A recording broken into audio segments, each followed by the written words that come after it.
Yo, what's good with y'all? Keymajorbeatz back with another video for y'all. Today we're giving you guys 10 tips and tricks along the way to use in your samples and to improve your craft. So if you guys enjoy, learn something new, and let's get straight to it. So one tip that I learned that is really useful for making samples is trying out new chord progressions. So sometimes I'll be uninspired, so what I do is just go to YouTube, search up weird chord progressions for whatever genre you like to do, and it sparks some inspiration. So I put together this little MIDI right here.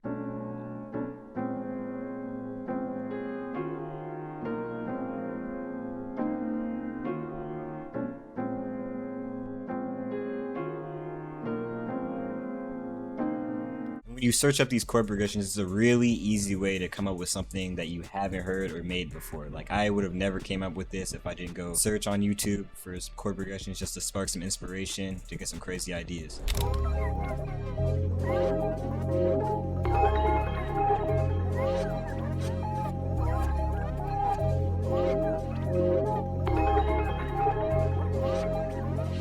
So it's the first sample I made, and it's just a really nice melodic, glitchy synth type of samples. The main foundation of the sample was layering, and that's really the main tip I want to give for you guys, is just layering in your samples, having a nice idea, a nice melody, and then just layering it with other sounds, picking the right sounds to make it sound more full. So here I have a very simple melody playing.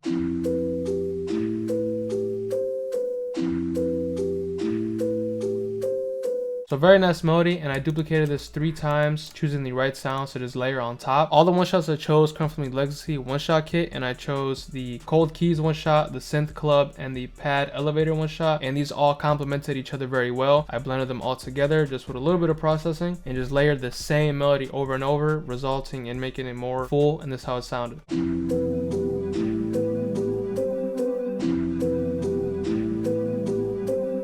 Plus a little bit of processing, and then I had the first melody for the sample.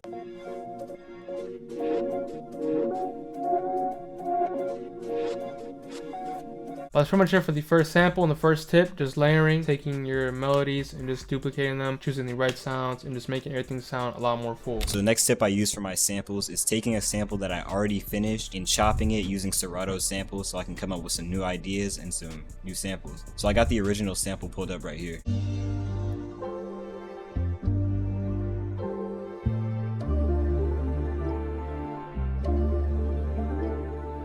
So you don't necessarily have to use Serato sample if you can't buy it. You can use Fruity Slicer, but in this case I use Serato sample. So all I do is I just drag in for the sample that I'm using, and I just start messing around on my MIDI just to come up with some different chops. So they give you a bunch of ideas already. All you got to do is hit find sample here, and this is the idea that I came up with.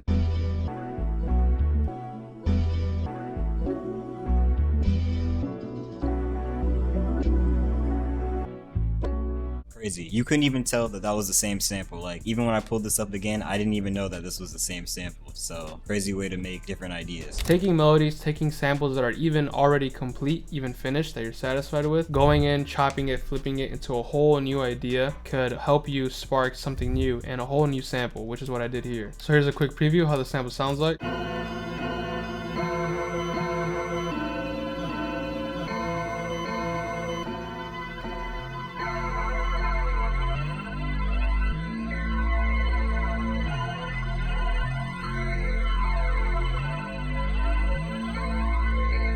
So for the main melody, this was the original idea.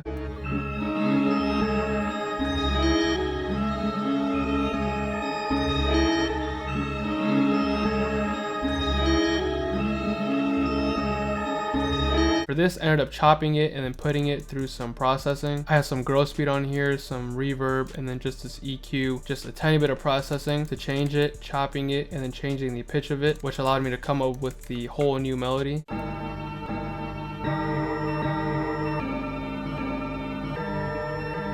You can tell it's completely different, whole new idea. So yeah, don't be afraid to chop, flip, just completely change your ideas into something new. Before we get back into the video, I got to tell you about this crazy beat battle we are doing. We're flying out one producer to Atlanta to work with Sunny Digital, DB, Twisted Jeans, and a whole bunch of other producers. We're giving away $1,000 cash, a $500 PG gift card, and we're giving away an expensive pair of studio headphones. All you gotta do is click the link in the description, download our Trap Genesis beta pack, like a fire beat with it. It gotta be 100% fire, bro. And the producer with the hardest beat is gonna be the one that wins all these prizes. That's include a free collab with all these industry producers and getting flown out to Atlanta for 100% free. All right, let's get back to the video. So the next tip and trick that I use on my sample is using phrases and accents to spark inspiration. So I got this bell that I pulled out of the Trap Genesis kit, and this is what I came up with.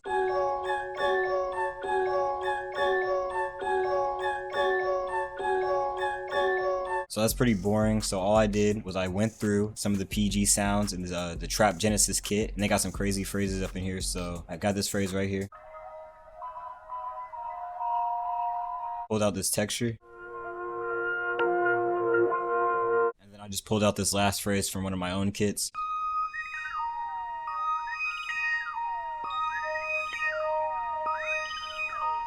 All I did was I just half-timed all those things and I added a bass, and this was the final result.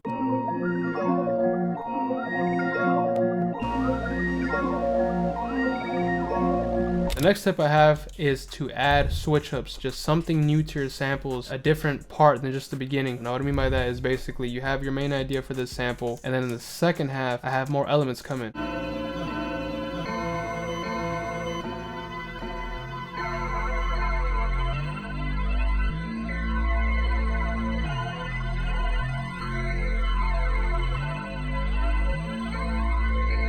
I could have added everything in the intro. I could have put all the elements in one part, the intro, and it would have been too much for the listener. It would have been just overkill. So instead I added it for the second part, giving it a little switch up for the sample, spicing it up, and just making it refreshing for the listener, and not just have everything be so repetitive. I really recommend doing this to your samples so they're not as boring, and it keeps it interesting for the listener. So my next tip is probably my favorite and the most used tip that I use is finding quality plugins. The reason I say this is because if you want to stand out with your samples and make something that sounds unique, you gotta find different quality sounds. In this case, I found a plugin, Harmony Bloom. Y'all might have seen me use this in a previous video. This is a perfect example of a quality plugin that's unique. It's a MIDI sequencer plugin that helped me come up with a MIDI just like this one right here.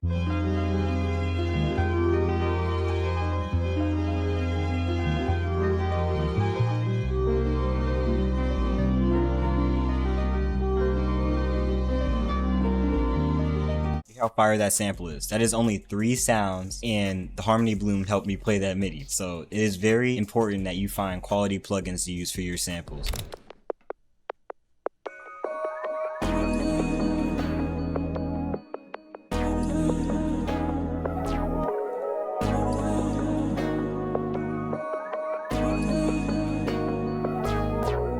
So for this sample, it's a lot more different than the other ones that I played. You could really use these tricks and tips with any sort of genre, any melodic or dark sample, anything you make, you could always apply these to it. So for the tip I have in this sample is keeping things simple, but also adding textures and utilizing phrases and ear candy to make everything more full. So without ear candy, without little phrases, without little textures, this is basically the entire sample.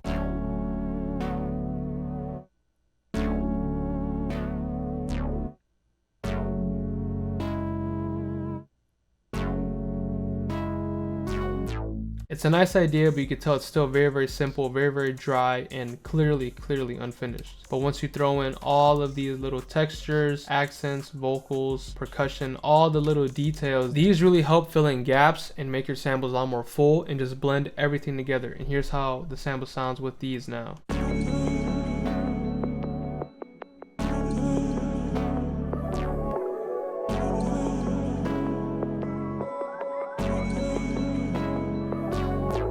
So you have the perk loop giving it more percussion, more rhythm. You got the phrases in between making the sound more full, and then you have phrases up here to help transition from the first part to the second part. You got the vocals. You even have these little percussion down here that kind of cuts off when this percussion cuts off.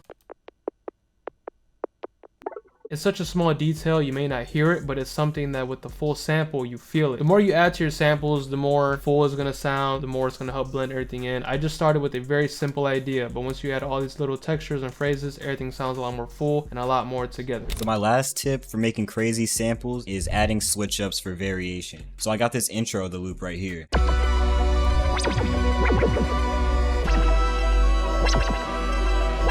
But I felt like that part was going to be too repetitive and no one would want to listen to that for like a whole entire minute. So just to switch it up so you can get the listener's attention again, I added this little switch up right here.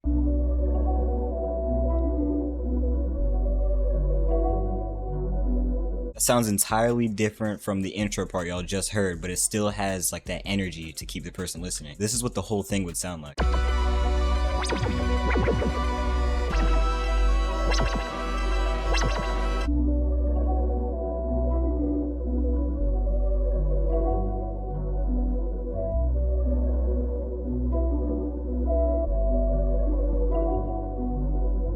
for the very last tip I have is using automation clips. I see a couple people using them here and there. I don't even use them a lot, but I try to remind myself to use them because they're really a cheat code when it comes to just making your samples be a lot more smooth, or even just adding little modulation and effects to it.